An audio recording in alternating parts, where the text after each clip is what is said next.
Hi, John. Hi, Karla. How are you? I'm good. I'm good. How are you? Fine, thank you. Congratulations on playing such a great season. Thank It you. was amazing watching you play. How do you feel about the whole experience now? Life-changing experience. Best time of my life. I learned a lot about myself. I grew as a person.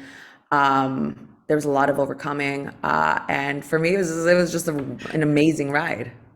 Now, towards the end, we saw, you hurt your hand, then you hurt your ankle. You're walking injuries. How severely did those affect your game? Were you playing it up a bit, or were they quite substantial injuries? No, they were. Okay, the finger in the hand that really bummed me out a lot, but at the same time I was like, well, listen, if people don't think I'm a challenge threat, then great. So that was with the stitches. But then somehow I pulled through with that challenge win, right? That one.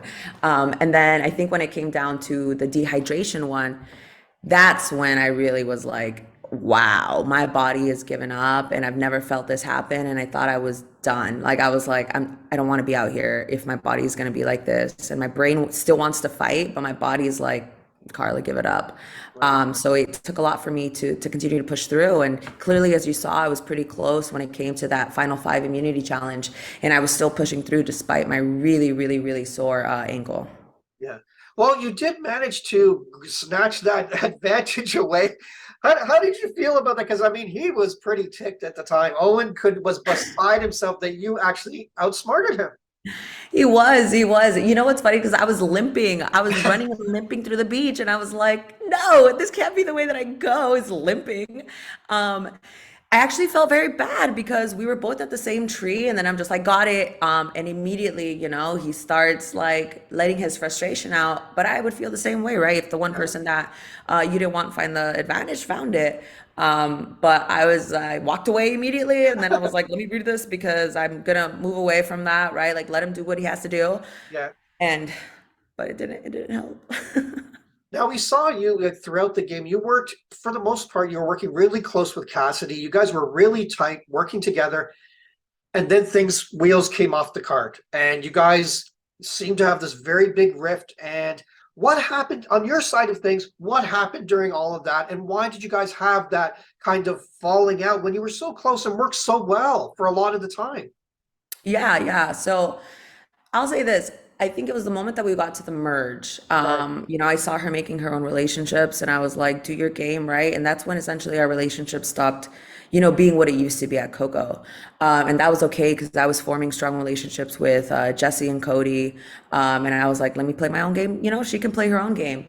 And then it wasn't until, the Sammy really was like, hey, I'm gonna tell you something, right? Like, Cass has been gunning for you. Not has been, but Cass and I had talked about, trying to take you out before Noel. And then it was later confirmed that that was true. And so for me, I was Yeah. like, well, and then with the idol stitch. So for me, my game move was like, I have to try to get my number one out at some point. You saw Jesse Yeah. do that successfully with Cody. So I tried to do that first, because I needed to go out. I needed to try to go to the end and say, like, this is the game that I played. Now, when you had discussions with Cassidy, you had said that, look, when I get to the jury, game isn't over. I'm going to play Mhm. the jury. There's a whole other game that needs to be played. How did the jury experience go? Did you step up and play that second part of the game? Yeah, so for me out there, it was such a bluff, right? Like I call it my Daenerys moment, right? I came down, I was ready to burn this place down, and I had to do what I had to do because I was at the bottom. What else can you do? I'm not gonna give up.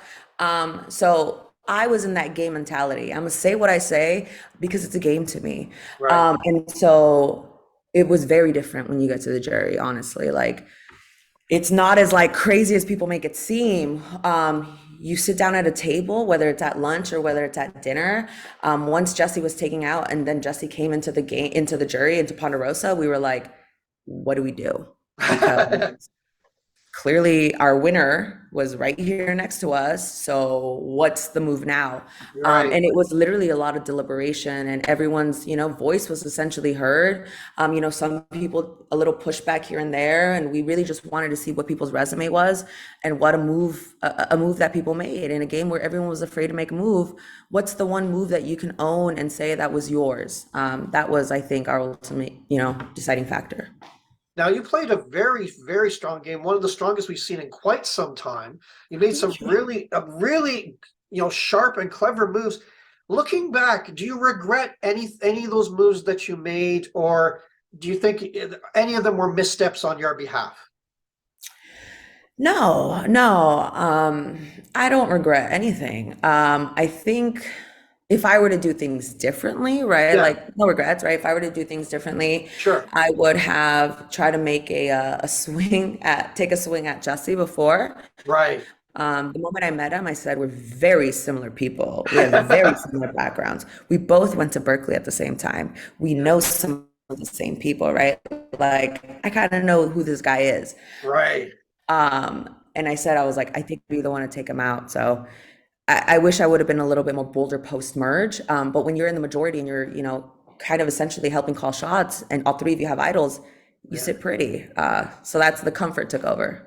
Now, I ask this of all the survivors I've spoken to in the past because, again, we only get to see so much on TV. A lot is edited down. Is there anything about your journey where there was a move, an experience, a relationship with someone? Is there anything about your journey on Survivor on this season that you wish fans and viewers would have been able to see?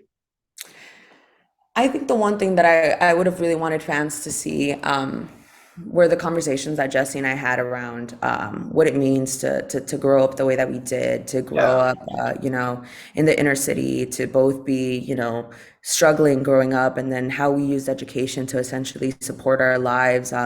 We both went to Berkeley, and we both went to really, really good institutions. And so, how did education play a role in that?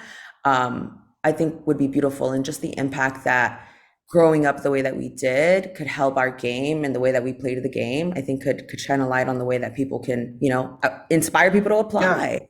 yeah. So Yeah, I can relate to that story too because that's where my background was from. I didn't have a good upbringing, but I was able to pick myself up out of that, and that is an inspiring message to everybody. But I want to again thank you for a wonderful season. It was amazing watching you. Would you play again? oh my God, yes. Let's do this.